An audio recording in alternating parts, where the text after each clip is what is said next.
this is my Lenovo ThinkPad Carbon X1 Gen 3.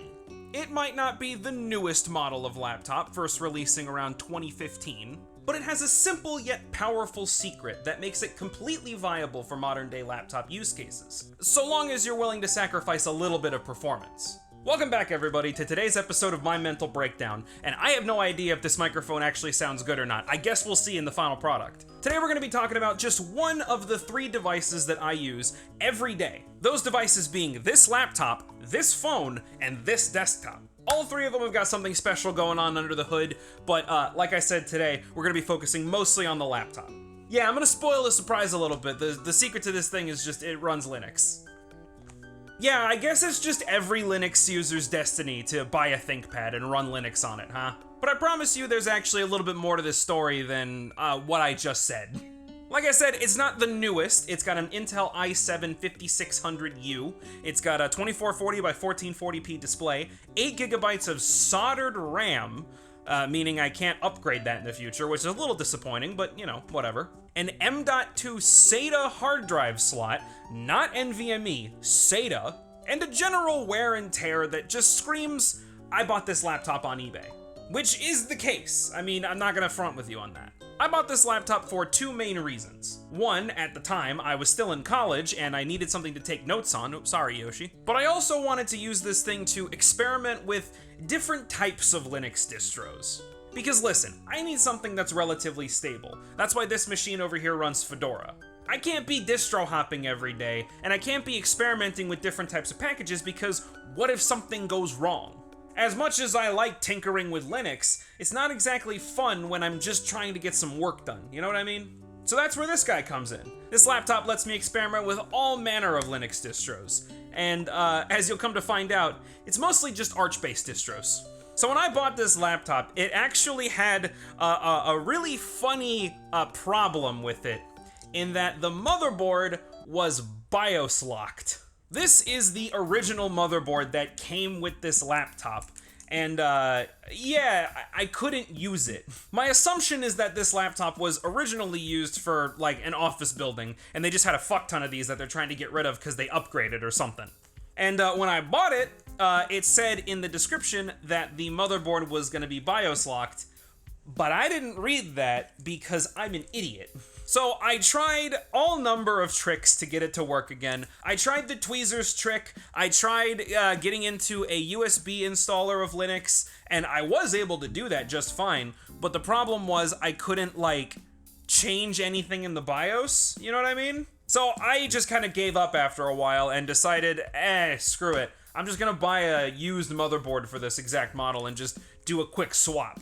And I actually did that live on stream, and there's a link in the description to the VOD of that stream. It was a while ago. I think it was like 1, maybe 2 years ago. So if you're interested, you can go watch that. It's actually kind of amazing how, like, the entire computer is just this. Like, there's nothing else inside of there except the keyboard and, like, the battery. Kind of crazy how technology works like that, huh? You know what's even crazier? The fact that this laptop, when it originally released, this exact spec with the i7 and the 8 gigs of RAM and all that stuff, it originally was sold for like $1,500 if this little blurb on Wikipedia is anything to go by. But it's kind of crazy how technology kind of depreciates over time. I bought this thing initially for $200, and then I bought that spare motherboard that I swapped out for an additional $100. So all in all, $300 for an i7 5600U and like a complete setup, like a complete package like this, actually a pretty good deal. But now we have to get to the question that I'm sure a lot of y'all are asking. Which distro did I end up sticking with? I mean, this thing is meant to be experimented on, but for the past couple years, I've just been sticking to one particular distro. Matter of fact, I've been sticking with 2 particular distros.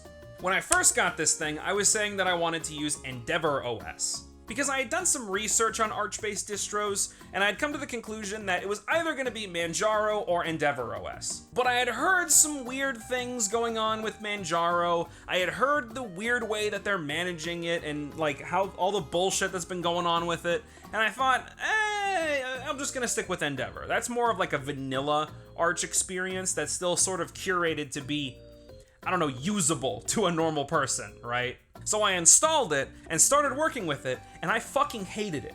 I didn't know all the syntaxes for Pac-Man at that point. I was not a fan of how bare bones it was at the start, and I had to install basically everything that I wanted to use. And all in all, I just don't think I was ready for a strictly Arch-based experience at that point.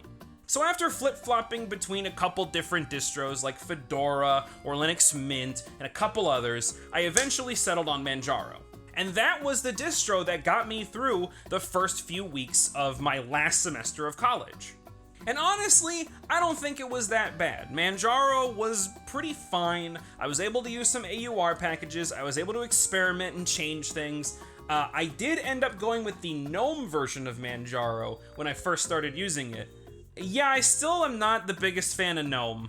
I tried making it work. I tried getting used to the new layout. I tried getting used to the differences between GNOME and KDE Plasma. And man, I'm just too used to this Windows style layout. I'm gonna keep going back to GNOME. One day I'm gonna stick with it. But for the time being, man, I don't know. I'm still not a fan of it. But then, you know, like all good things, they must come to an end, and Manjaro just fucking broke. I genuinely have no idea what happened, and I wish I took footage of this when it happened, but somehow the files that Manjaro needs to run the desktop environment and actually boot into a working system just somehow got corrupted, and I wasn't able to actually boot into my operating system.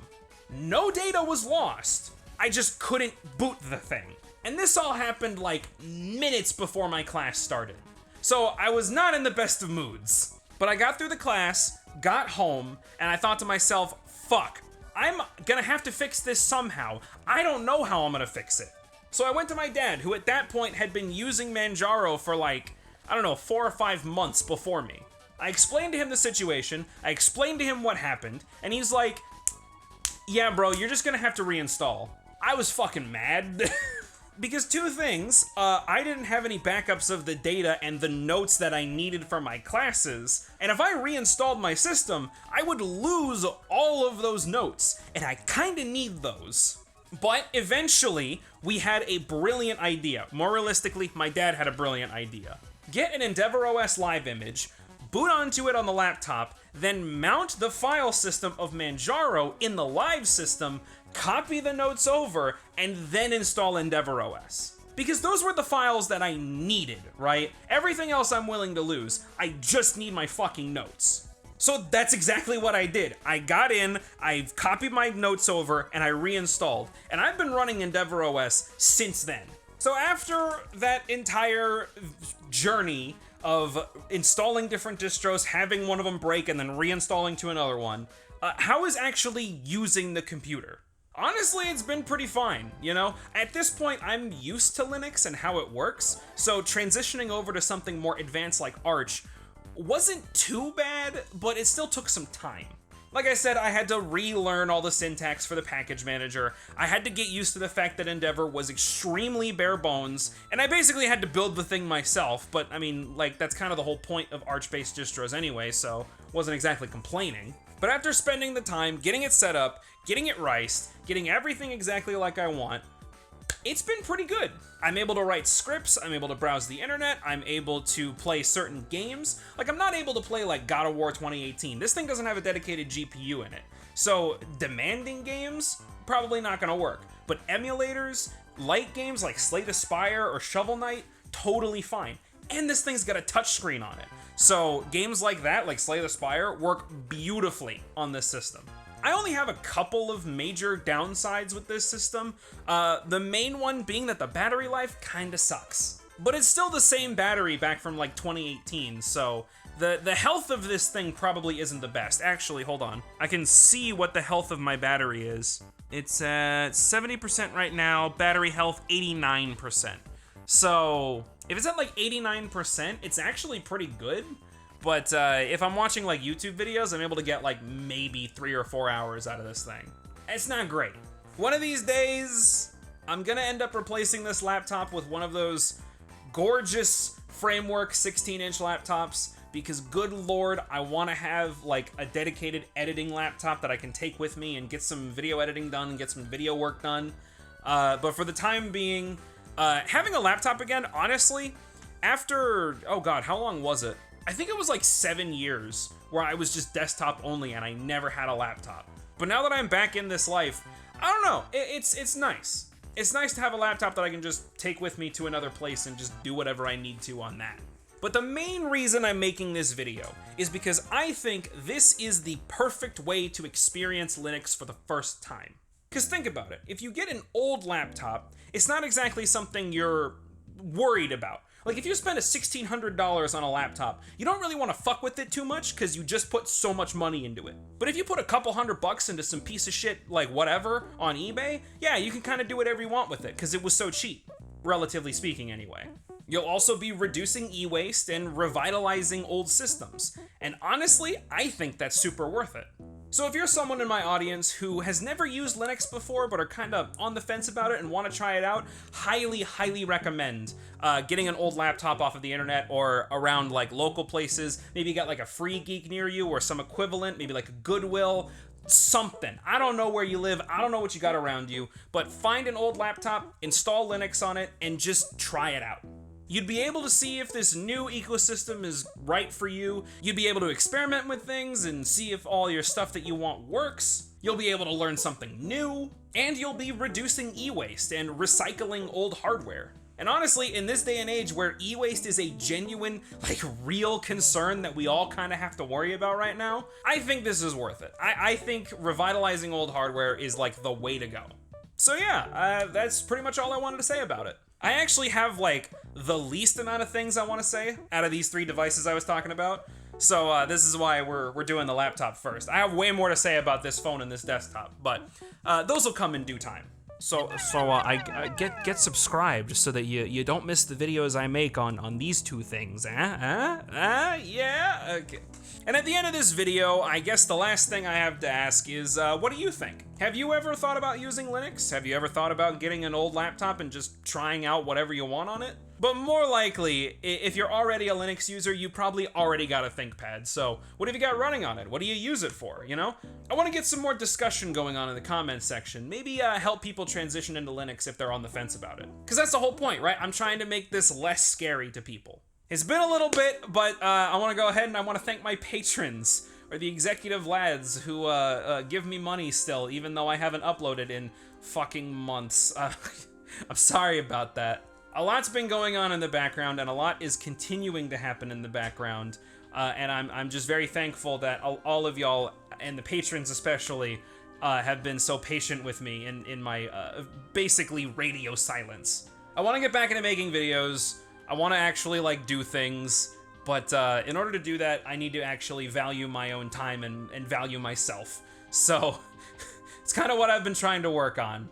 Hopefully that self-worth will come out through these videos. I don't fucking know.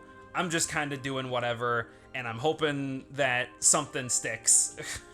Thanks for watching. Have fun with your laptop, I guess. I don't know.